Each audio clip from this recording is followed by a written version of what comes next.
Beyond the Mic with Sean Dillon. We're joined on the star line by one of the top crime journalists in television. Her latest project is Judgment with Ashleigh Banfield on Court TV. We welcome Ashleigh Banfield. Hi, Sean. How are you? Absolutely great. Let's go beyond the mic. Working in media is like riding a roller coaster without the safety bar. How has Court TV given you the creative freedom to deliver a show like this? I'm going to add one more detail to that. It's on that roller coaster with no safety bar holding an umbrella. You're absolutely right.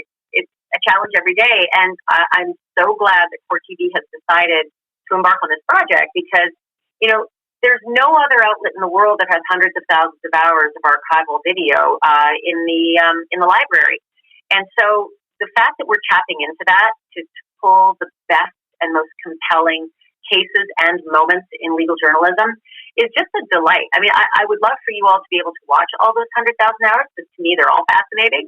But I know that that's a Herculean task, so we did it for you.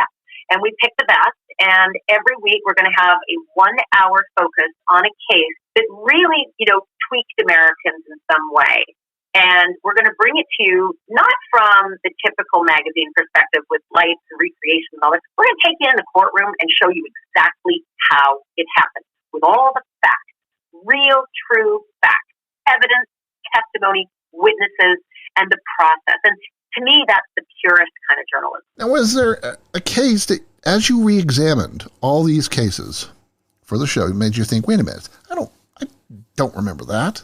Yeah, Shante Millard. That was a Texas case. I don't know if you remember, but Shante Millard was driving home stoned and drunk, and she hit a homeless man, and she embedded that homeless man into her windshield, and he was not dead. And she drove home, and out of fear of being caught for, intoxicated driving, she put the garage door down, said sorry about this, and left him to die in her windshield. And that case was always fascinating to me. And when we did this deep dive back into it, we found the person she called immediately upon telling that man sorry about this and closing the garage door. Her friend T. That friend came over and saw what was going on and saw the man dying and told Shante, you have to call the police. And Shante still refused to do so. And that friend did not do so and left as well. And that friend is talking to us for the first time. So there are things that are coming out of the woodwork that are just riveting and fascinating. And I don't know that they would have changed the outcome of the process, but it is just so interesting to get one more piece of the puzzle when you're dealing with people who stray so far from the flock.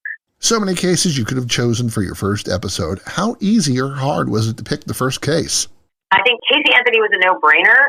I lived that case, Sean Dillon. I have that case in my nightmares. I wonder every day about what she's up to, and I will never forget the position I had in that courtroom for months on end, from jury selection right through till the verdict.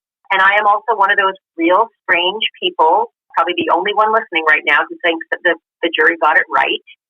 Take a gas, get a glass of water, throw something at your radio. I get it.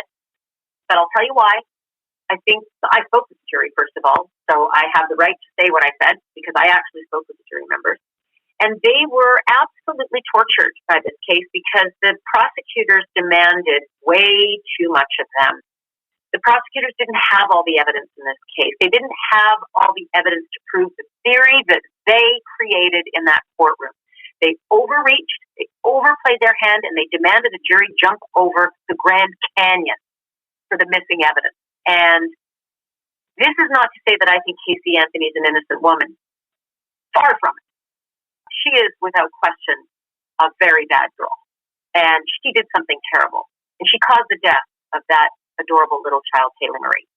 But I don't believe that she was a monstrous murderess who, in a premeditated way, snuffed out the life of that child, staring her in the face.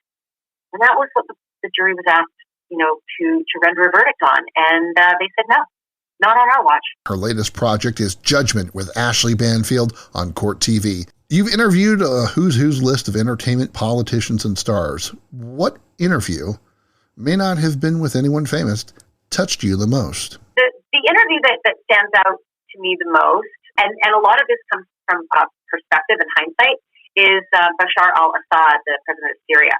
because he could not have been more delightful.